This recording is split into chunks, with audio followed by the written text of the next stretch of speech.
빅토리와 여왕은 어린 시절 인형을 매우 좋아했다고 합니다.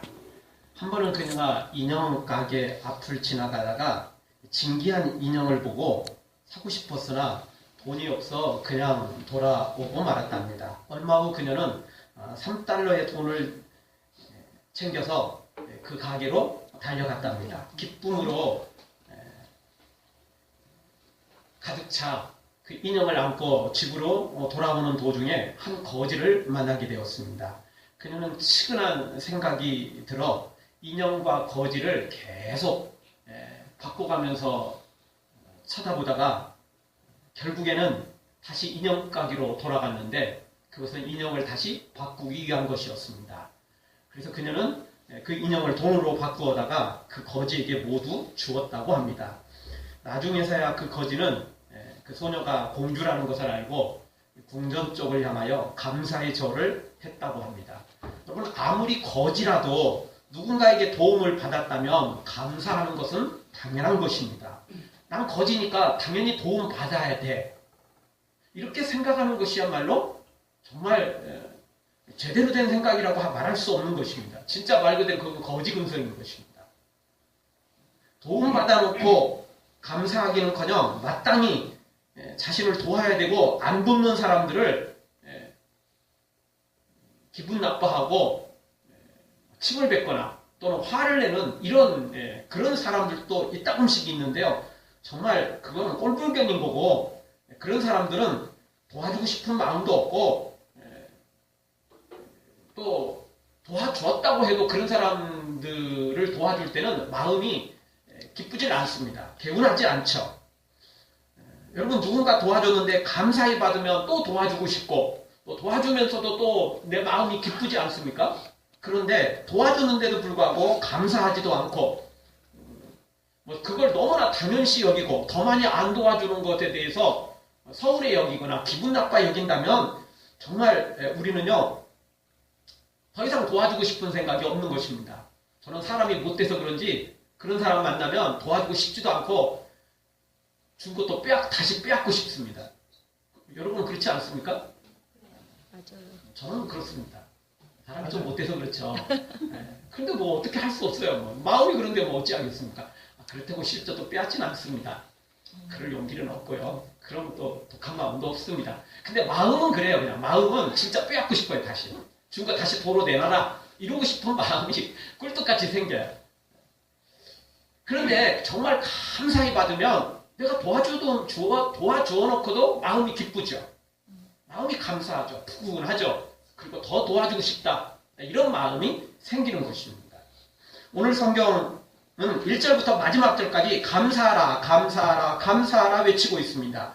정말 지겹도록 잔소리처럼 귀가 딱지가 생기도록 그렇게 계속해서 감사하라, 감사하라, 감사하라 그렇게 외치고 있습니다. 누구에게 감사하라고 말합니까? 하나님께 감사하라고 말합니다. 근데 무조건 덮어놓고 감사하라는 게 아니고 감사할 이유를 하나씩 조목조목 그렇게 열거해 가면서 우리에게 감사하라고 말하고 있습니다. 데살로니가 5장 18절에는 모든 일에 감사해라. 이것이 너희를 향한 하나님의 뜻이다. 라고 우리에게 말씀해 주고 있습니다. 모든 일에 감사하라는 것입니다. 참 모든 일에 감사한다는 게 사실 할 수도 없는 것이고 또 그게 가능성도 별로 없는 말 같지만 그래도 성경은 그렇게 하라고 말하고 있습니다. 이유가 있기 때문에 그렇습니다. 어쨌든 오늘 성경은 무턱대고 감사하기보다는 감사할 이유를 우리에게 분명히 가르쳐주고 있습니다. 우리가 하나님께 감사할 이유가 너무 많기 때문에 다 열거하기 어려울 정도이고 우리가 하나님께 감사할 이유가 너무나 크기 때문에 다 감사하기도 어려울 정도입니다. 다 열거하기도 다 갖기도 불가능하지만 그럼에도 불구하고 우리가 최대한 많이 더 크게 하나님께 감사하라고 성경은 말하고 있다는 것입니다.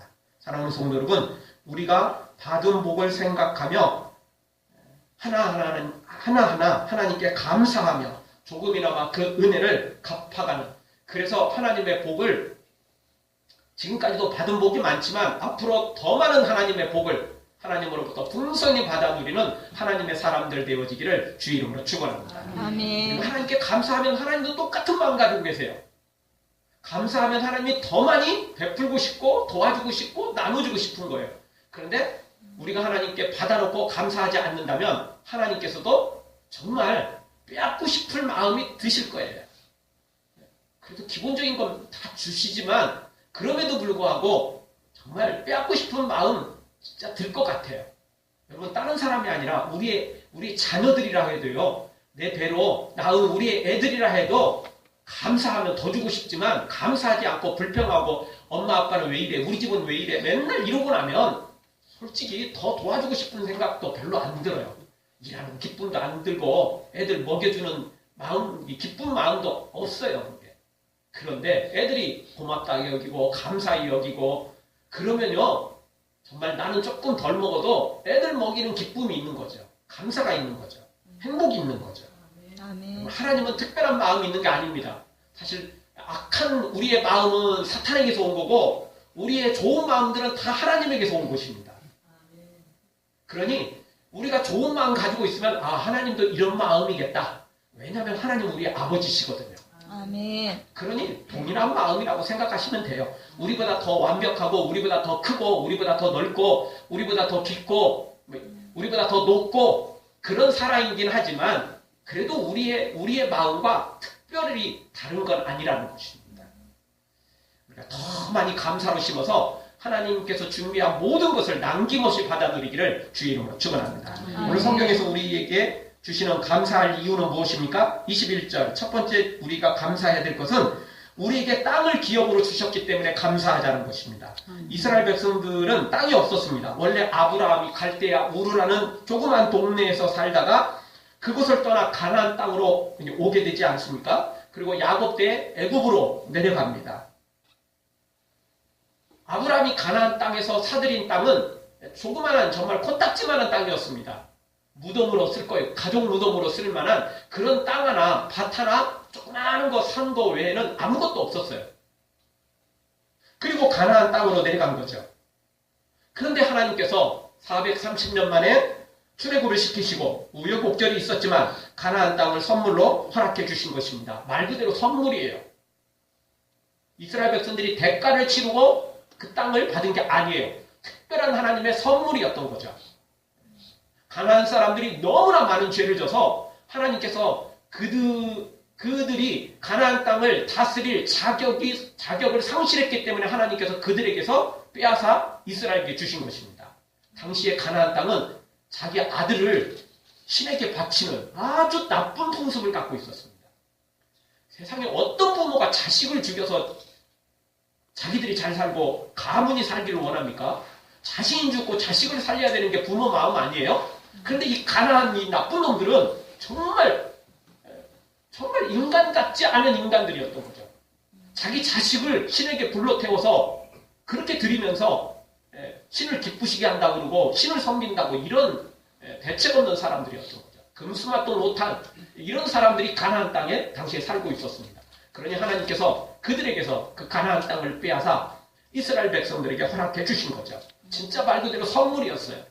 전쟁에서 싸워서 이긴 것도 아니고 뭔가 돈을 투자해서 얻은 것도 아니고 전적으로 하나님의 선물이었던 것입니다. 여러분, 우리나라도 그렇습니다. 5,000년 역사를 자랑하지만 침략을 얼마나 많이 받았는지 셀 수도 없을 정도입니다. 또한 침략도 적당한 침략받고 적당한 조공 바치고 이런 정도로 끝나는 게 아니고 진짜 바람 앞에 놓인 등불처럼 풍변동화처럼 나라가 망할 위기가 정말 한두 번이 아니었습니다. 옛날에는 그렇다고 치고 복음이 전파된 이후에도 우리나라는 35년 동안 일본의 그 엄청난 압제를 받았습니다. 말 그대로 이름도 빼앗기고 언어도 빼앗기고 모든 걸 다 빼앗긴 그런 35년을 지냈죠. 8.15 해방은 정말 하나님의 특별한 선물이었습니다. 우리가 독립운동해서 얻은 게 아니에요. 물론 상해 임시정부나 독립군들이 정말 열심을 냈습니다. 많은 정말 그 열사들이 나라와 민족을 위해서 생명을 내어놓고 그렇게 나라의 독립운동을 위해서 애를 쓴 건 사실입니다. 그런데 그것 때문에 해방된 게 아니에요. 어느 날 갑자기 기대하지도 않았는데 어느 날 갑자기 일본이 항복을 해보는 거죠. 정말 특별한 하나님의 선물이었던 거죠. 6.25 전쟁도 마찬가지입니다. 낙동강까지 밀려가지고 다 끝난 줄 알았어요. 진짜 다 끝난 줄 알았어요. 그런데 인천 상륙 작전을 성공하고 서울을 다시 수복하고 그리고 지금의 땅을 우리가 얻게 된 것입니다. 말 그대로 진짜 이게 특별한 것이에요. 우리가 나름 노력했고 수많은 우리의 할아버지들이 우리 아버지들이 정말 목숨을 내어놓고 지킨 건 사실이지만 그것 때문에 나라가 회복된 건 아니에요. 특별한 하나님의 은혜였던 거죠. 애국가 노래 말 그대로 하나님이 보호하사 우리나라 만세였던 것입니다. 사랑하는 성도 여러분, 우리나라가 그리고 우리가 이렇게 살고 있는 이 땅과 나라가 정말 우리가 노력해서 얻은 것이 아님을 기억하고 다시 한번 우리도 오늘 성경에 나오는 이스라엘 백성들처럼 하나님께서 도우셨음에 감사하며 또 영광 돌리는 우리가 되어지기를 주의 이름으로 축원합니다. 두 번째 우리가 하나님께 감사할 이유는 무엇입니까? 23절에 보니까 비천한 우리를 기념케 하셨기 때문에 감사하자는 것입니다. 시골 동네에 살던 아브람을 불러 이스라엘의 시작으로 삼으셨습니다. 아브람이 무슨 대단한 영웅이거나 대단한 귀족이거나 왕족이 아니었습니다. 그냥 시골 동네에서 살던 그냥 평범한, 너무 평범해서 알기도 어려운 그런 사람이었던 거죠. 그리고 그 이후에도 애굽에서 겨우 종살이하던 사람들이 이스라엘 백성들이었어요. 종살이했어요. 노예에 불과했던 거죠. 특별한 사람들이 아니었습니다. 뭔가 대단한 영웅들이 아니었던 거죠. 그냥 애굽의 그 칼 앞에, 권력 앞에 그냥 숨죽이며 살던, 심지어 모세가 출애굽을 시키겠다, 하나님께서 해방시켜주겠다 약속하셨다라고 말하면서 그 해방운동을 전개해 나갈 때 조금 어려움이 있자 모세를 그냥 원망하고 모세를 죽이려 하고 그런 일들이 한두 번이 아니었던 거죠. 전적으로 하나님의 은혜로 이스라엘 백성들이 그 비천한 데서 노예 가운데서 해방받은 자유인이 되었던 것입니다. 그 이후에도 가나안 땅에 살다가 바벨론을 끌려가 또 종살이를 또 하잖아요. 거기서도 역시 하나님께서 해방시켜서 다시 가나안 땅으로 돌아오게 하실 것입니다. 그들이 무슨 대단한 것이 있어서가 아니라 하나님의 특별한 은혜였던 거죠. 전적으로 하나님의 은혜고 선물이었다라는 겁니다. 하나님의 사랑 때문에, 하나님의 긍휼하심 때문에 그렇게 선물을 받은 것입니다. 비천한 종에 불과했지만 하나님이 불쌍히 여기셔서 존귀한 자로 하나님이 세워주셨던 것입니다. 그것도 한두 번이 아니라 여러 번 말입니다. 그런데 우리나라도 그렇습니다. 반만년 역사를 자랑한다 하지만 우리나라는 가난하고 힘없는 나라였습니다. 수없이 침략받고 그냥 칼 앞에 두 손 들고 달라고 그러면 다 내줄 수밖에 없는 그런 조그만하고 약한 나라였습니다. 진짜 동방의 코딱지만한 작은 땅덩어리였죠. 허구한 날 중국, 몽골, 일본에게 침략받고 그냥 나라를 빼앗겼던 적이 한두 번이 아닙니다. 현대시대에 들어와서도 러시아, 중국, 일본, 미국 이런 강대국에 끼어가지고 참 힘없이 살아가는 나라. 그래서 정말 이쪽에서 때리면 그냥 맞을 수밖에 없는 그런 나라. 그게 바로 우리나라였던 거죠. 그런데 하나님께서 이 나라를 도우셔서 이만큼 부유해지고 번창해졌습니다. 여러분 우리나라 5천년 역사 자랑하지만 우리나라 사람들은 민족성이 상당히 부지런합니다. 게으른 거 아니에요. 저도 어렸을 때 시골에 자랐는데 정말 먹을 게 없었습니다. 그런데 그렇다고 아버지, 어머니, 할머니, 할아버지 어르신들, 동네 어르신들, 우리 집안 어르신들 보면 게으른 게 아니었어요. 진짜 열심히 일했어요. 해 뜨기 전부터 새벽부터 시작해서 저녁 늦게까지. 저도 어렸을 때요. 그 초등학생인데도 불구하고 집안일을 많이 도왔습니다. 뭐 저만 그런 게 아니고 아마 시골에 사시는 분들 다 그랬을 겁니다. 보통 소 엽을 먹이는 거, 또 소 들판에 내놓고 또 데려오는 거, 또는 소 먹일 풀 베는 거, 뭐 이런 것들은 아마 대부분 다 자녀들이 다 있을 것입니다. 어른들은 그거 할 시간 없어요. 거기만 또 그런 게 아니죠. 우리 어렸을 때 또 담배 농사를 참 그렇게 많이 지었어요. 그것도 하려면 저녁 내내 그걸 11시, 12시 막, 우리 사실 초등학생들은 그 되게 졸린 시간이잖아요. 그 시간이에요. 자는 시간. 예, 막 졸면서 막 꾸벅꾸벅 해가면서 막, 그거 막 넘어져 가면서, 참 그 일을 도왔습니다. 그럴 수밖에 없었어요. 왜냐하면 일거리들이 그렇게 많으니까. 그런데도 불구하고 가난했어요. 사실 여기 서울에서 좀 잘 사는 사람 빼놓고는 사실 유치원이 있는지도 몰랐어요, 우리 때. 시골에서는. 그렇게 힘들게 살았잖아요. 근데 게을러서 그런 게 아니라니까요, 이게요. 부지런을 했어요. 그런데도 그렇게 가난했어요. 그전에는요, 더 그랬어요. 그런데 우리나라에 복음이 들어오는 그때부터 우리나라가 새롭게 바뀌기 시작했던 거죠. 다시 제가 몇 번 말씀드리지만, 새마을운동, 박정희 대통령이 했다라고 말하고 다 박정희 막 이러는데, 맞아요. 박정희 대통령이 한 거 맞아요. 근데 박정희 대통령이 어느 날 갑자기 책을 읽다가 또는 어떤 계시를 받아가지고 새마을운동을 한 게 아니라고 제가 말씀드렸잖아요. 누구한테 갔다고요? 하나원 농군학교. 지금도 있어요. 거기 가서요. 박정희 대통령이 가서 배웠어요. 근데 거기 가서 뭘 배웠느냐?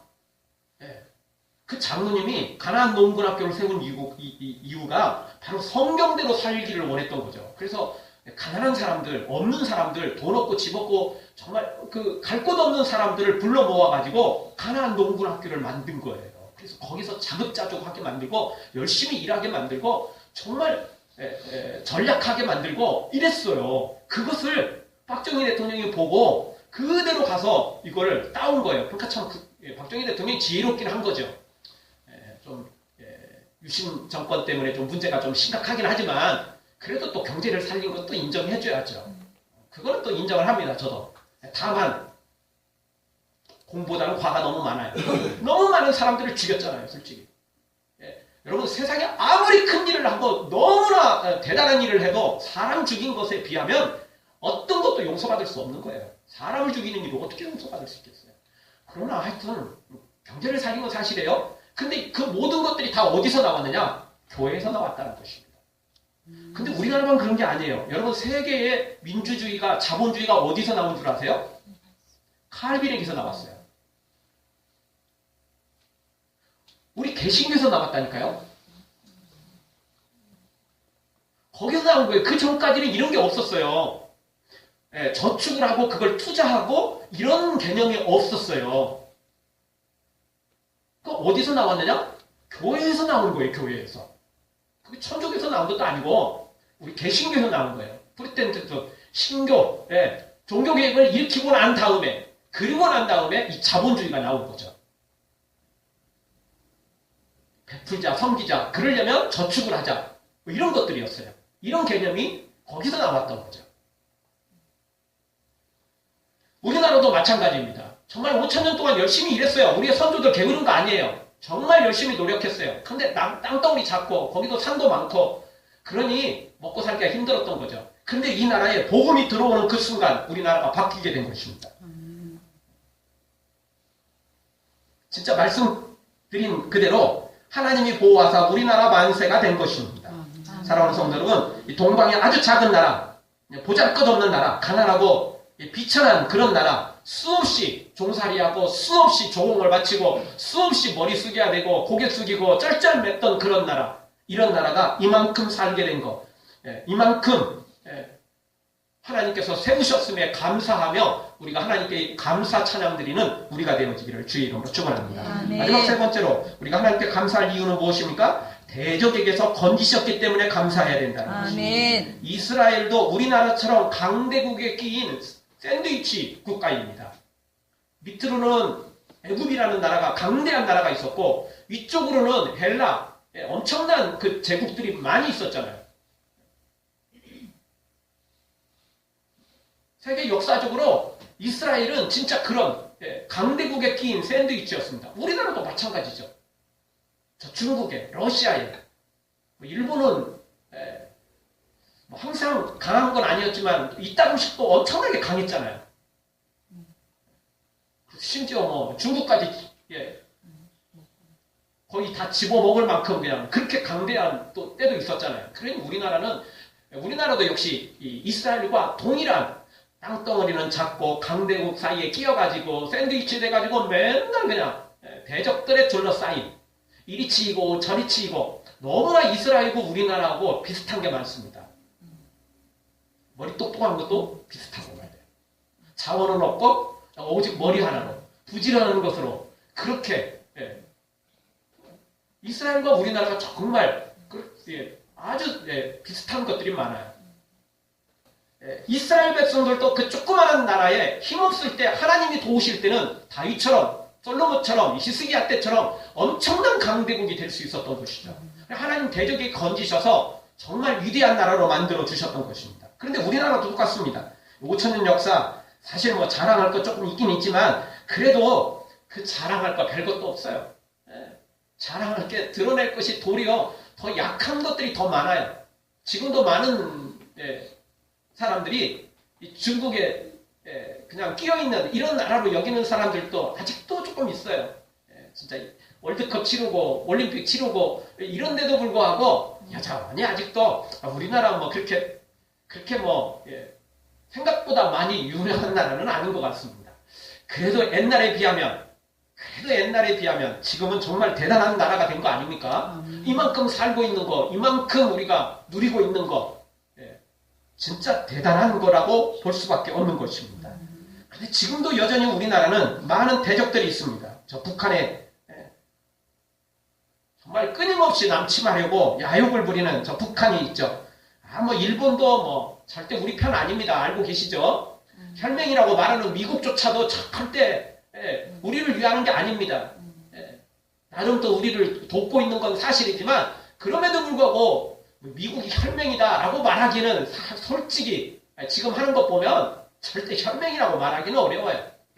우리도 뭐 미국이 다 마음에 안 들지만 미국도 우리 마음에 안 들겠죠. 뭐 그래서 서로 그런 거겠지만 어쨌든 우리는 참 이런 강대국에 끼어가지고 생각보다 우리의 대적들이 많아요. 통일을 우리나라 사람들은 많은 사람들이 통일을 원할 겁니다. 뭐 북한의 저 경제 사정이 하나가 안 좋으니까 통일 안 됐으면 좋겠다라는 생각 사람도 있을 수는 있겠지만 사실 뭐 통일 비용이 많이 들어가는 건 사실이지만 그럼에도 불구하고 지금처럼 가는 것보다는 통일되는 게 장기적으로 유익은 하겠죠. 그런데 사실 우리 주변의 강대국들이 통일을 별로 원하지 않아요. 이유는 뭐죠? 우리나라가 통일되면 우리나라가 엄청난 강대국이 될 수 있어요. 지금도 이 국방비에 투자하는 게 엄청나잖아요. 이게 통일이 되면 국방비에 투자할 필요가 없잖아요. 별로. 그렇죠? 별로 투자 안 해도 돼요. 그리고 북한에는 땅덩어리는 작지만 그래도 자원이 생각보다 많아요. 남한의 기술과 남한의 좋은 머리를 가지고 북한의 그런 자원을 가지고 같이 하면은 굉장한 시너지 효과가 나오죠. 그러니 열국들이요, 주변의 강대국들이 통일 원하지 않아요. 사실 통일 원한다고 박수 쳐지만 뒤에서는 다 해방와요. 뒤에서는 다 좋아하지 않아요. 절대. 왜? 이렇게 해야 기웃거리기 쉽고 떨어지는 콩고물 먹기 쉽고 그러거든요. 콩고물이 아니라 아예 떡 챙겨 먹기 딱 좋은 거거든요. 정말 하나님이 이 나라 이 민족을 돕지 않으면 우리는 정말 살아가기가 어려운 그런 나라이죠. 이스라엘과 똑같습니다. 다시 말씀드리지만 진짜 하나님이 보호하사 우리나라 만세입니다. 아멘. 여러분 애국가를 작사한 사람이 정확히 누구인지를 정확히 모릅니다. 그런데 여러분 초창기의 한국교회 찬송가에 애국가가 실려 있었던 거 알고 계십니까? 우리 한국교회의 초창기의 찬송가에 애국가가 실려 있어요. 그래서 일반 역사학자들은 그걸 아직 그 기록이 정확히 없기 때문에 인정하지 않지만 교회 역사적으로 보면 역사하는 분은 목사님이셨습니다. 그래서 찬송가가 실제 찬송가에 실려 있어요. 우리나라 초기의 찬송가에 애국가가 실려 있다니까요. 그리고 예배 시간에 찬송가를 그 애국가를 불렀어요. 사실 그 당시에 우리나라 기독교 인구는 얼마 되지도 않았어요. 진짜 기독교인 찾기가 힘들었어요. 100명 찾아도 이게 뭐 2~3명 찾기도 쉽지 않은 그런 때였어요. 그런데 우리가 잘 알듯이 3.1운동 벌어질 때 33인의 그 대표자 중에 우리 기독교인이 몇 명입니까? 16명. 그 조금밖에 안 되는 기독교 인구 중에 반절이 민족 대표에 들어갈 만큼 여러분 기독교가 교회가 그만큼 힘이 있었습니다. 그러니 하나님께서 이 나라를 도와주신 거예요. 아멘. 하나님이 도우셨기 때문에 이만큼 온 것입니다. 많은 사람들은 인정하지 않겠죠. 역사의 기록도 별로 없고 역사의 그런 기록도 무시합니다. 여러분 우리가 한글을 쓰는 것도 사실 교회 아니면 이 한글 자체가 사실 송두리째 날아갈 뻔했어요. 역사의 기록들이 일본 놈들이 진짜 대부분 다 파기시켜버렸잖아요. 마치 중국이 진시황이 그냥 싸그리 다 없애버린 것처럼 일본 놈들이 그랬잖아요. 한글이 제대로요. 역사 기록에 사실 중간에 벙 떠버렸어요. 근데 한글이 없던 그 시절에도 교회만큼은 여전히 한글 성경을 가지고 있었고 교회만큼은 여전히 한글 찬송가를 가지고 있었어요. 일본 놈들도 그렇게 핍박을 하고 그냥 나라 이름을 없애고 한글을 없애고 이랬지만 교회 안까지 그렇게 핍박을 했지만 그래도 교회 안까지 완전히 없애지는 못했어요. 한글이 사라지는 그 시대에도 교회만큼은 성경을 가지고 있었고 찬송가가 불려져 있었고 그래서 그 한글이 계속 전해졌던 거예요. 사실 우리나라의 현대사는요. 교회를 빼놓고는 이야기할 수가 없어요. 그런데도 사람들은 교회를 무시하고 교회가 아무것도 아니라고 생각하는 경우가 많아요. 제가 얼마 전에도 말씀드렸죠. 우리 한국교회가 구제를 빼버리면 대한민국의 구제가 멈춰버려요. 통계적으로 80% 이상을 교회가 담당한다고 해요. 그런데도 불구하고 교회가 구청하고 시청하고 이렇게 연계해서 많이 장학금도 주고 구제 사용 많이 하거든요. 이렇게 하는 걸 싫어하는 사람들이 얼마나 많은지 몰라요. 정말 싫어하는 사람 많아요. 그런 거 가지고 정치적이라고 또 말하는 사람도 많고 그걸 방해하는 사람들이 또 얼마나 많은지 몰라요. 좋은 일 하자는데 왜 방해합니까? 자기들도 나서면 되잖아요. 교회만 하면 됩니까? 자기들도 하면 되잖아요. 자기들도 하면 되지 왜 못하게 했어요 우리가? 아니잖아요. 불교도 나서라는 거예요. 천주교도 나서라는 거예요. 천주교도 좀 하긴 해요. 근데 천주교가 많이 알려졌죠. 많이 한다고. 근데 교회에 비하면 아무것도 아니에요. 진짜 속된 말로 세 발의 피에 불과해요. 교회가 다 하고 있어요. 우리 한국교회는 참 돕고 일하고 이러면서도 요거도 먹고 그럴 수밖에 없어요. 사탄은요 끊임없이 교회를 핍박하니까 교회에게 이런 오해를 주게 만들고 교회가 아무리 해도 사실 인정받고 칭찬받기는 쉽지 않은 거예요. 근데 우리는 뭐 사람한테 칭찬받기 위해서 하는 건 아니죠. 하나님 앞에서 하는 거죠. 하나님 앞에서 옳은 일이면 하는 거예요. 요거도 먹고 하는 거, 요거도 먹고 비난받아도 우리는 또 할 일은 해야 돼요. 선한 일을 안 하면 안 되죠. 성경은 선인 줄 알면서도 안 하는 게 죄라고 말하잖아요. 우리는 당연히 해야 되는 거죠. 사랑하는 성도 여러분, 정말 이스라엘도 그랬지만 우리나라도 이런 강대국에서 우리를 이런 대적에서 건지신 거 정말 이렇게 이루어진 거 이게 우연히 이루어진 게 아니고 하나님의 도우심이라는 걸 기억하고 이 하나님 앞에 우리가 감사 찬양 드리기를 주의 이름으로 축원합니다. 아멘. 플라시보 효과라는 말이 있습니다. 그게 뭐냐면 가짜 약을 써도 환자에게 효과가 있다는 것입니다. 그런데 이번에 포르투갈 연구팀이 그 실험을 했는데요. 예전에는 이거 약이다라고 환자에게 주고 실제는 가짜 약을 준 거예요. 근데 이번에는 이 포르투갈 연구팀이 환자들에게 이거 가짜 약입니다. 물론 이제 그 가짜 약이라는 게 완전히 그 만병통치약 그 약장사들이 약장사는 그런 약은 아니에요. 근데 이제 원래 그런 좋은 효과를 내는 건 아니지만 그래도 조금의 효과는 있는 거예요. 그게 이제 플라시보 효과라는 거거든요. 그런 약을 인지를 시켜줬어요. 이게 진짜 약은 아니고 그래서 뭐 대단한 약은 아니지만 그래도 조금 효과가 있다. 전혀 뭐 쓸데없는 약은 아니다. 그래도 조금 효과 있다. 이걸 알려주고 실험을 했는데도 불구하고 효과가 좋다는 겁니다. 가짜 약이어도요, 진짜 효과가 있어요. 그래서 성경은 모든 일에 감사라고 말합니다. 가짜 감사 같지만 그래도 감사를 심으면, 감사하면 효과가 나타나요. 아멘. 가짜 같지만요, 감사하면요, 그걸 내 머리가 그걸 인식을 한다니까요. 뇌가 인식을 해요. 그래서 감사한 마음이 생기고 기쁜 마음이 생기고 무엇보다도 그런 마음, 그런 믿음, 그런 마음뿐만 아니라 하나님이 그 감사를 받으시고 우리에게 기적을 베푸신다는 것입니다. 아멘. 감사를 심지 않으면 망합니다. 그러나 감사를 심으면 하나님의 기적이 일어나는 것입니다. 아멘. 사랑하는 성도분, 오늘 추수감사절을 맞이해서 모든 일에 감사로 심어서 더 많은 감사와 기적을 만들어내되 하나님께서 우리에게, 이 나라 민족에게 복 주신 게 너무 크고 많아요.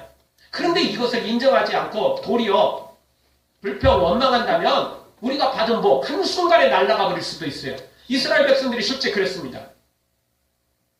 우리 모두 하나님께 감사로 심어 하나님께 더 많은 감사로 거두는 우리 모두가 되어지기를 주의 이름으로 축원합니다. 아멘. 기도하겠습니다. 통성으로 잠깐 한번 1분만 기도하겠습니다. 기도할 때